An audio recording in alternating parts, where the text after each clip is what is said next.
Hey, I'm Alex. I'm 19, and lately, life's been pretty rough. If you're into stories about dealing with some intense family issues, stick around, you won't want to miss this. 3 years ago, my mom passed away suddenly in a car accident. My dad and I were heartbroken. My older sister, Emma, was already in college, so it was just me and dad left at home, trying to cope. It was hard, but we managed to support each other.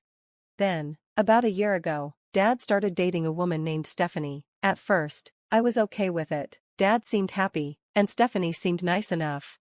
Alex, honey, how was school today? Stephanie asked in this overly sweet voice as I walked through the door. Fine, I mumbled, heading to my room. Now, Alex, Dad said, don't be rude to your stepmother. The word stepmother still made me feel weird. I forced a smile and replied, sorry, school was fine. Stephanie, lots of homework. You look tired, sweetie, are you okay? She asked, looking concerned, but I couldn't tell if she was being genuine. I'm fine, just stressed about exams, I said, gripping my backpack tighter. Dad looked at me, worried. Maybe you should cut back on some of your activities if school's too much. It's not too much, Dad, I can handle it, I insisted. Stephanie stepped closer and lowered her voice. Alex, if you're feeling overwhelmed, it's okay to admit it. We're here to help. I just nodded, afraid I'd say something I'd regret. The truth was, I wasn't just stressed, I'd been dealing with depression for months. Dr. Martinez, my psychiatrist, had been helping me, and the antidepressants she prescribed were starting to work. But Stephanie had been hinting that maybe I was overreacting, as if my depression wasn't real. Later that night, I called my sister Emma. Hey, little bro, how's it going? Not great, Stephanie's at it again. What did she do this time? It's more what she doesn't do. She keeps suggesting I'm exaggerating about my depression, and now Dad's starting to believe her. Emma's voice grew firm. Alex, listen to me. You know what you're going through. Don't let them make you doubt yourself. I know, it's just hard. I miss Mom, she would have understood. I miss her too, kiddo. Look, I'm coming home next weekend. We'll talk more then, okay? After hanging up, I stared at the ceiling, thinking about Mom and wondering what she'd think of all this, about Stephanie, and about Dad. A knock at my door interrupted my thoughts. Yeah? Dad poked his head in. Hey, can we talk? I nodded, sitting up. He sat on the edge of my bed, looking uncomfortable. Alex, Stephanie and I are worried about you. We think you might be putting too much pressure on yourself with school, and this depression stuff. I couldn't believe what I was hearing. Dad, it's not just talk. Dr. Martinez diagnosed me. The meds are helping, I said. He shook his head. I'm not sure about those pills. Alex, Stephanie's been researching, and she thinks. Stephanie's not a doctor, Dad, I interrupted.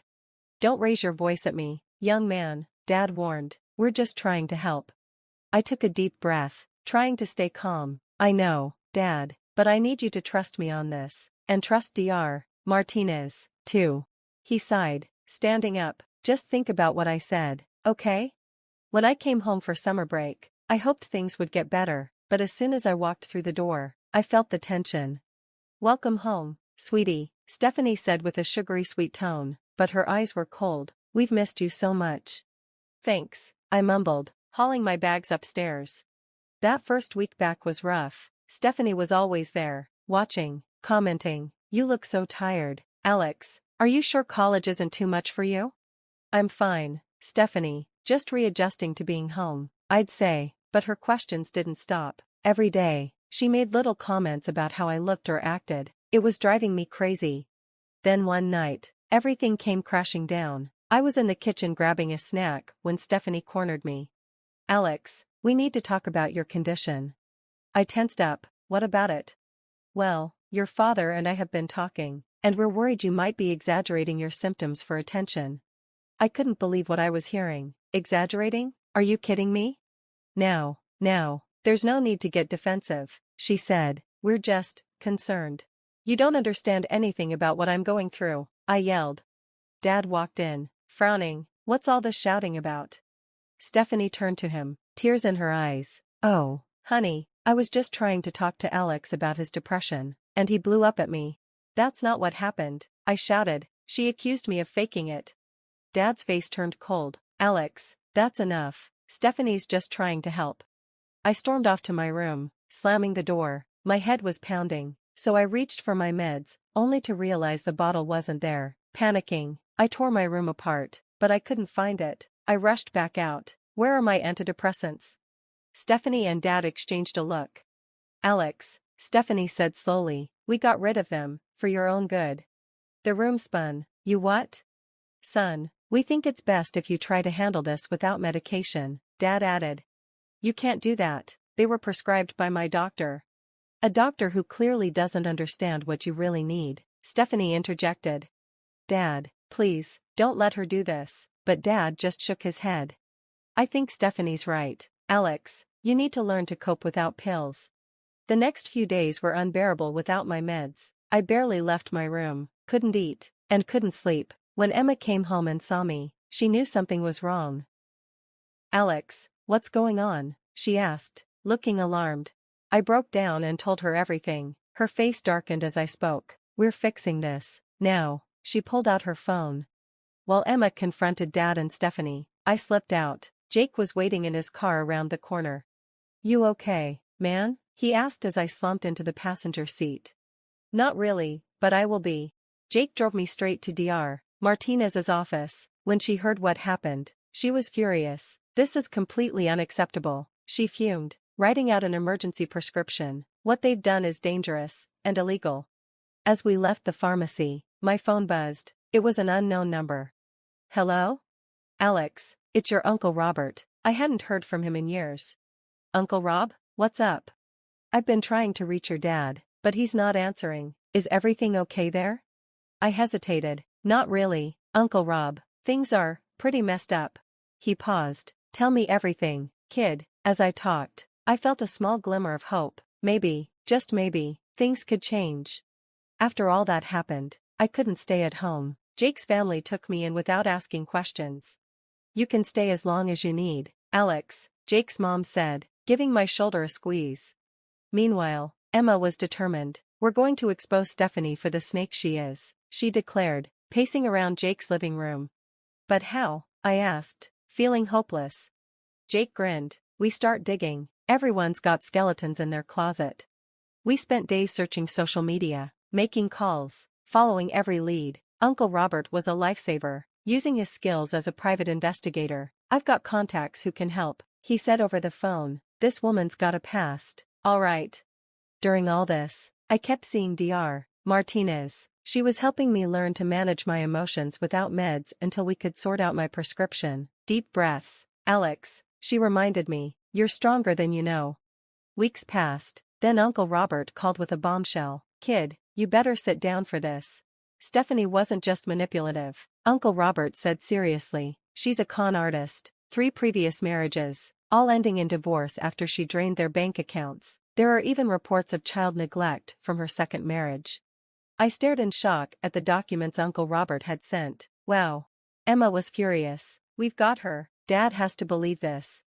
But when we showed Dad everything we'd found, he shut us down. This is ridiculous, he snapped. You're just trying to drive a wedge between me and Stephanie. I don't want to hear any more of this nonsense. Things only got worse from there. Somehow, Stephanie found out about our investigation, and she started spreading rumors around town. Suddenly, I was labeled as the unstable kid who was supposedly making up lies about his stepmother. I hit rock bottom. One night, sitting alone in Jake's guest room, I even thought about dropping out of college. I can't do this, I told Jake, my voice breaking. Yes, you can, he insisted. We're not letting her win. Then, just when things couldn't get any crazier, my grandmother showed up out of the blue. Nana? I said in disbelief as she walked into Jake's house. Oh, my sweet boy, she said, pulling me into a hug. I came as soon as I heard what was going on. Having Nana there felt like a breath of fresh air. She didn't try to fix everything or offer empty advice, she just listened. One evening, she looked at me and said, You remind me so much of your mother. She never backed down from a fight, either. Those words lit a fire in me. I wasn't going to give up. Not now, not ever. Then, just as I started to feel hopeful again, Uncle Robert called with news that changed everything. Alex, I've been digging into Stephanie's current job, he said, his voice tense. She's been embezzling money from her company, serious fraud. I was stunned. This was the smoking gun we needed. What do we do now? I asked, my heart racing. We take her down, kid, Uncle Robert replied, once and for all. With that, Emma, Jake, and I spent days planning our next move. We need to do this right, Emma insisted. No room for error. We gathered all the evidence, financial records, witness statements, everything. Then we made our move. I'll never forget the feeling of walking into Stephanie's workplace with a folder in hand, my heart pounding. We need to speak with your CFO, Emma said calmly. It's urgent. What happened next was a whirlwind. Stephanie's employer was shocked, then furious. They called the police immediately. Watching Stephanie get led away in handcuffs felt surreal. This is all a misunderstanding, she cried, but it was over. Stephanie shrieked as they took her away, her mask finally slipping. Dad showed up at the police station, looking completely stunned.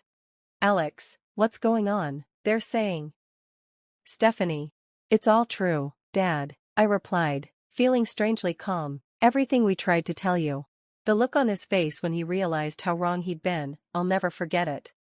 Later, at Jake's house, Dad tried to apologize. Son, I'm so sorry, I should have listened to you. Can we try to fix this? Part of me wanted to say yes, to have my dad back, but another part of me knew better. I'm sorry, Dad, but no, I need to focus on healing and on myself. His face fell, but I held my ground. Years of therapy had taught me the importance of setting boundaries. The trial was hard, testifying against Stephanie, reliving everything she'd done, but seeing her face as the verdict was read was worth it, guilty on all counts. As she was taken away, I felt a weight lift from my shoulders. It was finally over. Life after wasn't easy. Dad became somewhat of an outcast. People in our town whispered about how he had enabled Stephanie and ignored his own son. Part of me felt sorry for him, but I also knew these were the consequences of his choices.